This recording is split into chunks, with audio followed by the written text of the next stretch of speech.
देखिए, भागवत जी का बयान, उसके बाद ऑर्गेनाइजर पत्रिका का लेख और फिर इंद्रेश कुमार का ये बयान, ये तीनों बातें ये साबित करती हैं कि आरएसएस और बीजेपी के बीच माँ बेटे का झगड़ा शुरू हो गया है।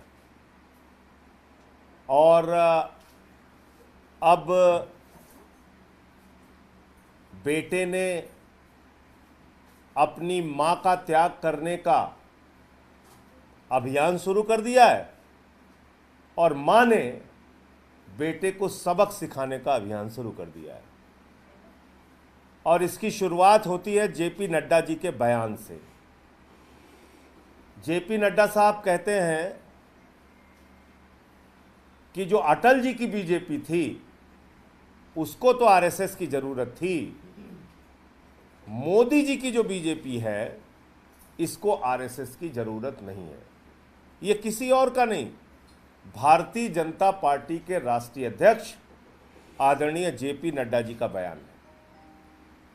उसके बाद चुनाव का परिणाम आता है, 240 सीट पे बीजेपी रुक जाती है, बहुमत का आंकड़ा नहीं पाती है, वैसाखी की सरकार चलाती है।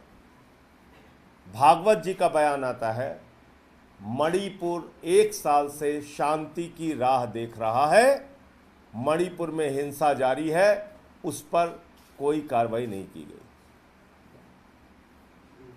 फिर उनका बयान आता है कि जो संघ का स्वयंसेवक होता है वो अहंकारी नहीं होता। फिर इंद्रेश कुमार जी का बयान आता है कि अहंकार के कारण जनता ने सबक सिखाया।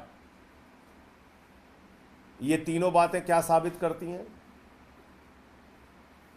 कि विपक्ष के लोगों के मुद्दे 100% सही थे। जब मैं पार्लियामेंट के अंदर मणिपुर की आवाज उठा रहा था, मुझे सस्पेंड करके बाहर कर दिया गया। मैंने संसद के परिसर में कई रातें गुजारी। मैंने क्या मांग की थी प्रधानमंत्री जी से? यही कि मणिपुर में शांति की बहाली कीजिए। उस समय भागवत जी और सारे विपक्ष ने आवाज उठाई थी।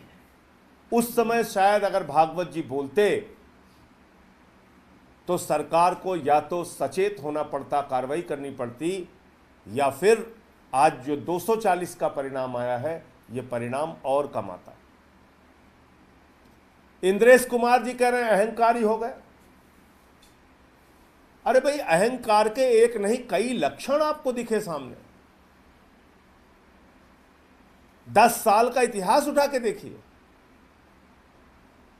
कभी कांग्रेस की विधवा बोल दिया, कभी जर्सी गाय बोल दिया, कभी केजरीवाल को बदनसीब बोल दिया, कभी आतंकवादी बोल दिया, कभी खालिस्तानी बोल दिया, कभी अर्बन नक्सल बोल दिया, 50 करोड़ की गर्लफ्रेंड बोल दिया, कुछ भी बोलते गए।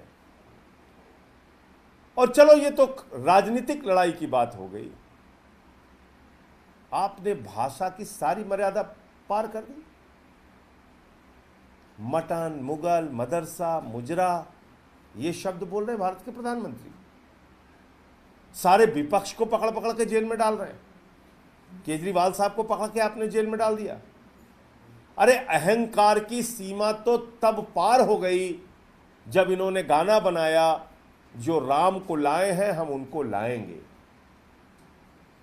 क्या भागवत जी को सवाल नहीं उठाना चाहिए था कि कोई इंसान भगवान श्री राम को नहीं ला सकता? क्या इंद्रेश कुमार जी को सवाल नहीं उठाना चाहिए था कि हमको इस गाने के ऊपर आपत्ति है, आपने कैसे ये गाना बनाया? क्या वो पोस्टर आरएसएस और बीजेपी के लोगों को नहीं दिखा जिसमें मोदी जी की तस्वीर तो इतनी बड़ी है, वो बड़े भगवान बन गए हैं, और श्री राम जी की तस्वीर एकदम से छोटी है, हाथ पकड़ के उनको लेके जा रहे हैं? ये अपमान नहीं दिखा आपको? ये अहंकार नहीं दिखा? जब संबित पात्रा जी कहते हैं भगवान जगन्नाथ तो मोदी जी के भक्त हैं,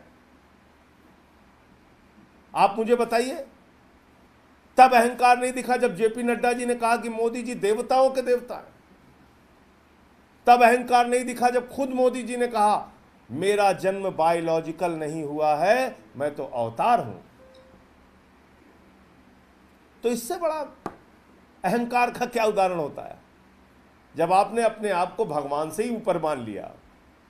और देखिए, भगवान श्री राम ने सबक सिखा दिया। भगवान श्री राम का तो बहुत साफ संदेश है कि हमने रावण के अहंकार को भी तोड़ा है, नष्ट किया है, उसकी लंका लगाई है, उसकी लंका जलाई है। हमने तो रावण को भी बर्बाद कर दिया। किसी इंसान के अहंकार को बर्दाश्त करने का तो सवाल ही नहीं उठता।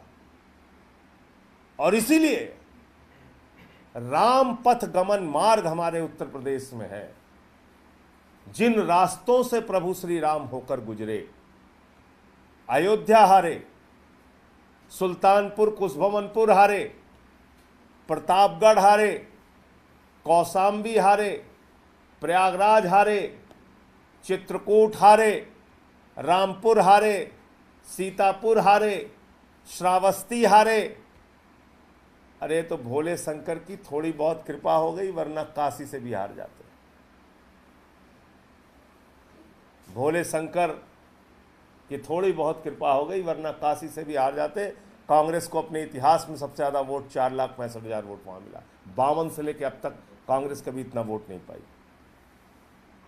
तो इसलिए इंद्रेश कुमार जी का बयान, ऑर्गेनाइजर पत्रिका में लिखा गया बयान, और साथ ही साथ भागवत जी का बयान 100% कम से कम नरेंद्र मोदी जी के बारे में और इस सरकार के बारे में सही है। और अब उनको सिर्फ बयानबाजी तक अपने आप को सीमित नहीं रखना चाहिए। जो स्वयंसेवक बीजेपी के साथ हैं, जो स्वयंसेवक इस अहंकार को बर्दाश्त कर रहे हैं, जो स्वयंसेवक बीजेपी की सरकार में हैं, उनसे अपील करें कि नरेंद्र मोदी के विरोध में वो सामने आकर बोलें।